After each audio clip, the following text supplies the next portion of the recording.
तुझ्या स्वप्नांच्या विरोधात नाहीये मी बाळा. पण मला एक मनापासून वाटतं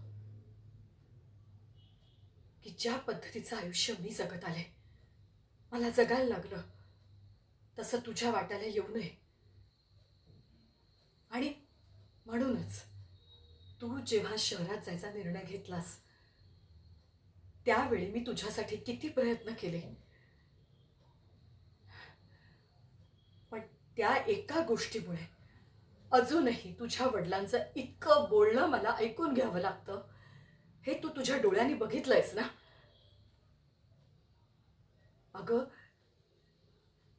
नुसते डोळे वर करून जरी त्यांनी माझ्याकडे बघितलं ना तरी माझं अंग थरथरायला लागतं. आणि तू इकडे मला ठरलेलं लग्न मोडायला सांगतेस. नाही बाई, माझ्याच्याने नाही होणार. माझ्यात इतकी हिंमत नाहीये. मला माफ कर. काय म्हणालीस तू? जीवाचं? कर ना, कर. अगदी खुशाल कर. पण एक लक्षात ठेव, त्याआधी तू मला संपवून टाक आणि मग तुला जे हवं ते तू कर. समजलं? अगं, इतकं सुंदर आयुष्य दिले देवाने, ते असं संपवून टाकायचं? यासाठी शिकवलं मी तुला. तुला कळत कसं नाहीये?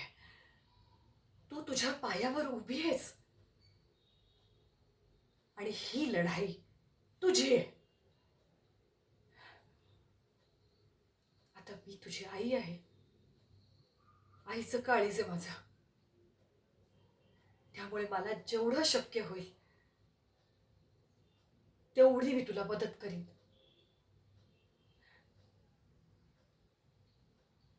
तुझ्या वडिलांचा जरा मूड चांगला असेल ना,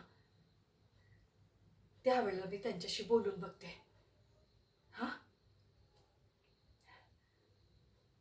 पण तरी पुन्हा सांगते, ही लढाई तुझीच आहे आणि ती तुलाच लढायला लागेल. आता तूच ठरव,